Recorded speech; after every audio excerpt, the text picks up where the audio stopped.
കൊള്ള എന്നതാണ് ഡോക്ടർ ബിജു സൂചിപ്പിക്കുന്നത്. ഞാൻ താങ്കളിലേക്ക് തിരിച്ചു വരാം. അഡ്വക്കേറ്റ് ബലദേവ് സച്ചിദാനന്ദൻ, ഇവിടെ ഇപ്പോൾ ഈ പെൻഷൻ തുച്ഛമായ ഈ തുക കാത്തിരുന്ന് അത് ലഭിക്കാൻ വൈകിയപ്പോൾ കോടതിയെ സമീപിച്ചവരുണ്ട്. അവിടെ കോടതിയിൽ സർക്കാർ പറഞ്ഞത് ഇത് അവകാശമായി കാണാനാകില്ല, സഹായം മാത്രമാണ്, ഭരിക്കുന്ന സർക്കാരുകളുടെ നയപരമായ തീരുമാനം മാത്രമാണ് എന്നാണ്. അതിനുശേഷമുള്ള തെരഞ്ഞെടുപ്പിൽ ജനങ്ങളെ നേരിട്ട് കാണുമ്പോൾ ഞാൻ ഒരുപാട് പേരുടെ ഭാഗത്തു നിന്ന് കേട്ടിട്ടുണ്ട്, ഔദാര്യമാണ് എന്ന് പറഞ്ഞ് ഞങ്ങളെ അപമാനിച്ചു, ഇതാരുടെ ഔദാര്യമല്ല ഞങ്ങളുടെ അവകാശമാണ് എന്ന് പറയുന്ന നിരവധി സാധാരണക്കാരായ മനുഷ്യരെ ഞാൻ തന്നെ നേരിട്ട് കണ്ടതാണ്. ഏതായാലും അങ്ങനെ കോടതിയിൽ നിലപാട് പറഞ്ഞ സർക്കാരാണ് സർക്കാർ ജോലി ചെയ്ത് ശമ്പളം വാങ്ങുന്നവർക്ക് ഇതുപോലെ പെൻഷൻ വാങ്ങാനുള്ള അവസരം ഉണ്ടാക്കി കൊടുത്തിരിക്കുന്നത്. ഗവൺമെന്റ് കോടതിയിൽ പറഞ്ഞത് ഇത് സ്റ്റാറ്റ്യൂട്ടറി പെൻഷൻ അല്ലെന്നാണ് പറഞ്ഞത്. ഉദ്യോഗസ്ഥർക്ക് കേരളത്തിൽ കൊടുക്കുന്നത് സ്റ്റാറ്റ്യൂട്ടറി പെൻഷനാണ്. ഇപ്പോഴത് കോൺട്രിബ്യൂട്ടറി ആക്കി. അതോടെ നിൽക്കട്ടെ. ഈ 60 ലക്ഷം പേരിൽ ഭൂരിപക്ഷം പേരും 60 വയസ്സിന് മുകളിലുള്ളവർ. 60 വയസ്സിൽ താഴെയുള്ളത് വികലാംഗരോ വിധവകളോ ഒക്കെയാണ്. ബാക്കി എല്ലാവർക്കും 60 വയസ്സ് കഴിയും. എന്ന് പറഞ്ഞാൽ 60 വയസ്സ് വരെ എന്തെങ്കിലും കശുവണ്ടി തൊഴിലാളികളോ കയർ തൊഴിലാളികളോ ചുമട്ട് തൊഴിലാളികളോ അങ്ങനെ നിരവധി തൊഴിലാളികൾ, ആ തൊഴിലാളികൾക്ക് കൊടുക്കുന്ന അവസാന കാലഘട്ടത്തിൽ ഒരു മരുന്ന് വാങ്ങിക്കാൻ പോലും ഈ പൈസ തികയില്ലെന്ന് നമുക്കറിയാം. ആ പെൻഷനാണ്. ആ 60 ലക്ഷം പേർ കൊടുക്കാൻ വേണ്ടത് 900 കോടി രൂപയാണ്. ഇപ്പൊ നമുക്കറിയാം 4 പ്രാവശ്യത്തെ കുടിശ്ശികയായിട്ട് കിടക്കുകയാണ്. അങ്ങനെ ആ തുകയാണ്. ആ തുകയ്ക്കകത്ത് ഇവിടെ CRO ഒക്കെ ഞങ്ങൾ വേറെ ചർച്ച കഴിഞ്ഞാണ് ഇങ്ങോട്ട് വരുന്നത്. CRO ഉണ്ടായിരുന്നു. അപ്പൊ അവിടെ തീർച്ചയായിട്ടും ഇതിനകത്ത് പ്രധാന കുറ്റം ചെയ്തവര് ഗ്രാമസഭകൾ ശുപാർശ ചെയ്യാം, ഒരു പക്ഷേ അവർക്ക് തെറ്റുപറ്റിയിട്ടുണ്ടാകും, ചിലപ്പോൾ അറിഞ്ഞുകൊണ്ട് ചെയ്താകാം. പക്ഷെ പണം വായിക്കുന്ന ഉദ്യോഗസ്ഥരൊരു ബാധ്യതയില്ല. ഞാൻ ഇപ്പോൾ പറഞ്ഞിരിക്കുന്നത് ഗസറ്റഡ് ഓഫീസറുണ്ട്, കോളേജ് പ്രൊഫസറുണ്ട്. കോളേജ് പ്രൊഫസറുടെയൊക്കെ ഒരു 10-15 വർഷം സർവീസ് ഉണ്ട്, 1 ലക്ഷം രൂപയ്ക്ക് മുകളിൽ ശമ്പളമാണ്. ഗസറ്റഡ് ഓഫീസർക്കൊക്കെ സ്റ്റാർട്ടിങ്ങിൽ ഇപ്പോൾ 10-60,000 രൂപ കൂടുതൽ ശമ്പളം കിട്ടും. അപ്പൊ ഈ ശമ്പളമൊക്കെ കിട്ടുന്ന ഉദ്യോഗസ്ഥര് ഇങ്ങനെ ഒരു 1600 അവർ സ്വയം പറയണ്ടേ, എനിക്ക് ഈ പെൻഷൻ കിട്ടും അല്ലെങ്കിൽ ശമ്പളം കിട്ടുന്നുണ്ട്, എനിക്കിത് വേണ്ട എന്ന് പറഞ്ഞ് മാറേണ്ട ബാധ്യത അതിലൊക്കെ ഉപരിയുന്ന ഗവൺമെന്റ് സർവൻസ് ആണ്. ആ ഒരു ബാധ്യത അവർ നിറവേറ്റിയിട്ടില്ല. അപ്പോൾ തീർച്ചയായിട്ടും അതിനെതിരെ ഇവിടെ പറഞ്ഞതുപോലെ പൈസ തിരിച്ചടച്ചാൽ പോരാ, ഇവർക്കെതിരെ ക്രിമിനൽ നടപടി തന്നെ ഉണ്ടാകണം. ഇവർക്കെതിരെ മാത്രമല്ല, ഇവർക്ക് ആരൊക്കെയാണ് ഇതിന് കൂട്ടുന്നത്, അത് ഗ്രാമസഭകളുണ്ടാകാം, പഞ്ചായത്ത് സഭകളുണ്ടാകും. ഇതിനകത്ത് നമുക്ക് രാഷ്ട്രീയം ഒന്നും പറയാൻ പറ്റത്തില്ല. കാരണം ഈ ഗ്രാമസഭകളായാലും പഞ്ചായത്ത് സഭകളായാലും കേരളത്തിൽ ഭരിക്കുന്നത് UDF ഉണ്ട്, LDF ഉണ്ട്, BJPയുടെ നേതൃത്വത്തിലുള്ള പഞ്ചായത്തുകൾ ഭരിക്കുന്നുണ്ട്. അപ്പൊ അതുകൊണ്ട് പഞ്ചായത്ത് സമിതികൾ നമുക്ക് രാഷ്ട്രീയം തിരിച്ചൊന്നും കാണണ്ട. അത് മാത്രമല്ല, ഈ 1458 പേരും LDF ആകണമെന്നില്ല, ഈ 1458 പേരും കോൺഗ്രസ്സുകാരാകണമെന്നില്ല. ഇതിനകത്ത് എല്ലാ സർവീസ് സംഘടനയിൽ പെട്ടവരുണ്ടാവും.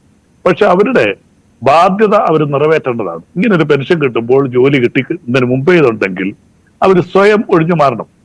എനിക്ക് ഈ പെൻഷൻ ഇതിൽ തന്നെ ഒഴിവാക്കണം. അപ്പോൾ അവരുടെ നേരത്തെ നമുക്കറിയാം, അവർക്ക് ഒരു മിനിമം വരുമാനമൊക്കെ റേഷൻ കാർഡിനകത്തൊക്കെ ചോദിക്കും. പലരുടെയും ഉദ്യോഗസ്ഥരുടെ ശമ്പളം പലപ്പോഴും റേഷൻ കാർഡിൽ വരാറില്ല, നേരത്തെ ഇവിടെ പറഞ്ഞതുപോലെ. അങ്ങനെയൊക്കെയുള്ള തട്ടിപ്പുകളും വെട്ടിപ്പുകളൊക്കെ കൂടെ ഒരുപാട് നടക്കുന്നുണ്ട്. അപ്പോൾ ഇതിന് ശക്തമായ നടപടി തന്നെ ഉണ്ടാകണം. അതിനകത്ത് യാതൊരു തർക്കവുമില്ല. ഗവൺമെന്റ് ഇപ്പോൾ നമുക്കറിയാം, ഒരു ലാസ്റ്റ് ഗ്രേഡ് ജീവനക്കാരന് കയറുന്ന ആൾക്ക് പോലും 25,000 രൂപ സ്റ്റാർട്ടിംഗ് ശമ്പളമാണ്. 10-30 വർഷമൊക്കെ സർവീസ് ഉള്ളവർക്ക് 1.5 ലക്ഷം 2 ലക്ഷം രൂപ വരെയൊക്കെ ഇവിടെ ശമ്പളമുണ്ട്. പെൻഷൻ പറ്റുമ്പോഴാണ്ട് 75,000-80,000 രൂപ വരെയൊക്കെ പെൻഷൻ പറ്റുന്ന ഉദ്യോഗസ്ഥരുണ്ട് 30 വർഷം സർവീസ് ഉണ്ടെങ്കിൽ. അപ്പോൾ അങ്ങനെ അത്രയും കൂടുതൽ ശമ്പളമൊക്കെ വാങ്ങിച്ചുകൊണ്ടിരുന്നിട്ട് അത്താഴപ്പെട്ടിരിക്കാൻ നമ്മൾ തീർച്ചയായും അങ്ങനെ തന്നെ പറയണം. അല്ലാത്തൊരു 1600 പെൻഷന് വേണ്ടി പിച്ചച്ചട്ടി വേണ്ടിക്കത്തില്ല. അതിൽ നിന്ന് കൈയിട്ട് വാരുന്നുണ്ടെങ്കിൽ അത് അങ്ങേയറ്റത്തെ ഒരു ജനദ്രോഹം. അതിനെന്താണ് പറയേണ്ടതെന്ന് എനിക്കറിയില്ല.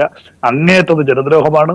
വളരെ ശക്തമായ നടപടികൾ ഉണ്ടാകണം. അത് ബഹുമാനപ്പെട്ട മന്ത്രി വളരെ വ്യക്തമായിട്ട് പറഞ്ഞല്ലോ, ധനകാര്യമന്ത്രി തന്നെ പറഞ്ഞല്ലോ. ശ്രീ ബലദേവ്, നടപടി ഉണ്ടാകുമെന്ന് പറയുമ്പോൾ പോലും ഈ തട്ടിപ്പ് ഇതിന് എത്ര നാൾ ഉണ്ട്, എത്ര നാളായി ഈ തട്ടിപ്പ് നടക്കുന്നു എന്നതിന്റെ വിവരം നമുക്ക് ലഭ്യമല്ല. എന്തുകൊണ്ടാണ് സർക്കാർ ആ വിവരം പുറത്തുവിടാത്തത്? ഇതിപ്പോൾ ഒരു മാസത്തെ ആണെങ്കിൽ ഏതാണ്ട് 23 ലക്ഷം രൂപയോളം ഉള്ള ബാധ്യത ഉണ്ടാകും. അതിന് മുകളിലാണെങ്കിൽ ഒരു വർഷത്തെ കാലാവധിയാണ് ഇത്രയും പേരുടെ ഇതിന് വരുന്നതെങ്കിൽ ഏതാണ്ട് 2,80 ലക്ഷം രൂപയോളം ബാധ്യത സർക്കാരിന് ഉണ്ടാക്കുന്നതാണ്. അപ്പോൾ ഇത് എത്ര നാൾ മുതൽ നടക്കുന്നു എന്നത് നമുക്കറിയണ്ടേ? തുടർഭരണമുള്ള സർക്കാരാണ്. അപ്പോൾ ഇത് തന്നെ ഏതാണ്ട് 8 വർഷമായി ഈ സർക്കാർ തന്നെ ഭരിക്കുകയാണ്. അപ്പോ ആ കാലയളവിൽ എന്ന് മുതൽ എന്ന് വരെ ഈ തട്ടിപ്പ് നടന്നു എന്നതിൽ വ്യക്തതയില്ല. അത് പുറത്തുവിട്ടിട്ടില്ല. മുഴുവൻ വിവരങ്ങൾ പുറത്തുവിട്ടിട്ടില്ല. പുറത്തുവിട്ടതിൽ ഈ ഉദ്യോഗസ്ഥരുടെ പേര് വിവരങ്ങൾ ഇല്ല. എന്തിനാണ് അവർ എന്തെങ്കിലും തരത്തിലുള്ള സംരക്ഷണം അർഹിക്കുന്നവരാണോ? എന്തിനാണ് ആ വിവരങ്ങൾ മറച്ചു വെക്കേണ്ടുന്ന, അവരെ സംരക്ഷിക്കേണ്ടുന്ന ബാധ്യത സർക്കാരിനുള്ളത്? എന്താണ്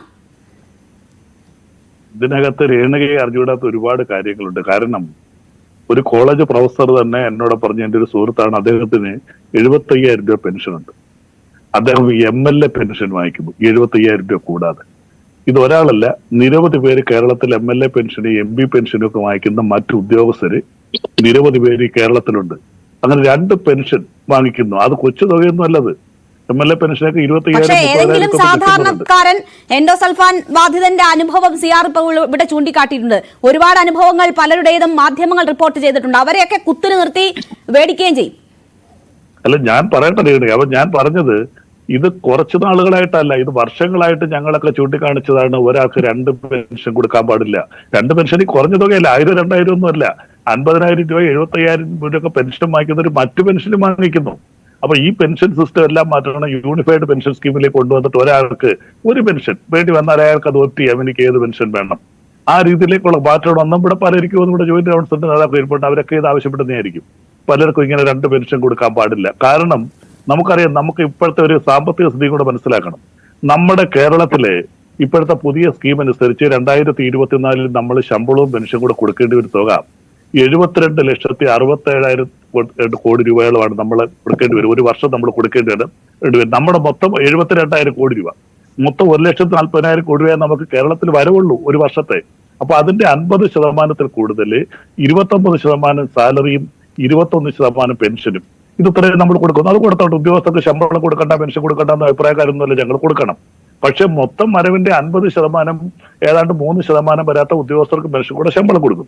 പക്ഷെ 60 ലക്ഷം വരുന്ന ജനങ്ങൾക്ക് കൊടുക്കാൻ വേണ്ടത് വെറും 900 കോടി രൂപയാണ്. ഇപ്പൊ 4 മാസത്തെ കുടിശ്ശികയുണ്ട് അവിടെ. അത് 4 മാസത്തെ കുടിശ്ശികയ്ക്ക് 3,600 കോടി രൂപ മതി. പക്ഷെ അങ്ങനെ ഗവൺമെന്റ് സാമ്പത്തികമായിട്ട് അത് ഈ ഗവൺമെന്റ് എന്നല്ല, ഏത് ഗവൺമെന്റ് വന്നാലും അത് പണ്ട് പലരും അതിനെക്കുറിച്ച് ചർച്ച ചെയ്തതാണ്. ഉദ്യോഗസ്ഥർക്ക് ശമ്പളം കൊടുക്കണം. ഞങ്ങളുടെ ഗവൺമെന്റ് 2021 വളരെ വലിയ ശമ്പള പരിഷ്കരണം തോമസ് ഐസക് നടപ്പിലാക്കി. അന്ന് 25,000 കോടി രൂപയാണ് ഗവൺമെന്റ് ഇപ്പോൾ ഒരു വർഷം അധിക ബാധ്യത ശമ്പള പെൻഷൻ കൂടെ വരുന്നത്. അപ്പൊ അതെല്ലാം കൊടുത്തോണ്ടിരിക്കുകയാണ്. ഇപ്പോഴവർക്ക് DA കുടിശ്ശികളൊക്കെ ഉണ്ട്, DR കുടിശ്ശിയുണ്ട്. പക്ഷെ ഇതൊക്കെ നിൽക്കുമ്പോൾ തന്നെ നമ്മൾ ഏറ്റവും കൂടുതൽ സംരക്ഷിക്കപ്പെടേണ്ട വിഭാഗമാണ്, രാഷ്ട്രത്തിന്റെ നട്ടെല്ലാണവര്. ഈ 60 ലക്ഷം വരുന്നവരെന്ന് പറയും ഇന്നലെ വരെ നമ്മുടെ ഈ നാടിന് വേണ്ടി കഷ്ടപ്പെട്ട് നാടിന്റെ സമ്പദ് വ്യവസ്ഥയിൽ അവരുടേതായിട്ടുള്ള ഏറ്റവും കൂടുതൽ കോൺട്രിബ്യൂഷൻ നൽകിയവരാണ്. കർഷക തൊഴിലാളിയായാലും, കശുവണ്ടി തൊഴിലാളിയായാലും, കയറുവിന് തൊഴിലാളിയായാലും, ചുവട്ട് തൊഴിലാളിയായാലും, തെങ്ങേറ്റ തൊഴിലാളിയായാലും. അപ്പോൾ അവർക്ക് പൈസ എന്നാലും നമുക്കറിയാം 1,500 വളരെ തുച്ഛമായ തുകയാണ്. ഒരു കുറഞ്ഞത് ഒരു 10,000 രൂപയെങ്കിലും അവർക്ക് പെൻഷൻ കൊടുക്കണം. അതിനുള്ള സമ്പത്ത് നമ്മൾ കണ്ടെത്തണം. അതിനിടയിലാണ് ഈ രീതിയിലുള്ള ചൂഷണം നടക്കുന്നത്. അതിന് ശക്തമായിട്ട് നമ്മൾ അവലംബിക്കണം. നടപടി ഉണ്ടായേ പറ്റൂ. പണം തിരിച്ചടച്ചാൽ പോരാ. ഇത് അറിഞ്ഞുകൊണ്ട് ഉദ്യോഗസ്ഥൻ വാങ്ങിച്ചാണ്. ഗ്രാമസഭക്ക് തെറ്റ് പറ്റിയുള്ള തെറ്റ് തന്നെയാണ്. പക്ഷെ ഉദ്യോഗസ്ഥന് പറയാമല്ലോ, എനിക്കിപ്പോൾ ശമ്പളം കിട്ടുമ്പോൾ പറയാം എനിക്ക് ജോലി കിട്ടി, എന്നെ ആ പെൻഷൻ സ്കീമിൽ നിന്ന് ഒഴിവാക്കണം. വെറും തുച്ഛമായതോ. ഇപ്പോഴാണല്ലോ 1,600 രൂപ. ഇത് വർഷങ്ങളായിട്ട് നടന്നുകൊണ്ടിരിക്കുന്നതാണ്. ശക്തമായ ക്രിമിനൽ നടപടി കൊണ്ടാണ് ഞങ്ങളത് LDFന്റെ വേദികളിൽ ആവശ്യപ്പെട്ടിട്ടുണ്ട്. ഈ സംഭവം വന്നപ്പോൾ തന്നെ കൊല്ലത്തെ പ്രധാനപ്പെട്ട പ്രതിനിധിയുമായിട്ട് ചർച്ച ചെയ്തു. അത് ധനകാര്യമന്ത്രിയെ ധരിപ്പിച്ചിട്ടുണ്ട്. ആ രീതി നടപടിയായിട്ട് മുന്നോട്ട് പോകുന്നതാണ് അദ്ദേഹം ഞങ്ങളോട് പറഞ്ഞത്.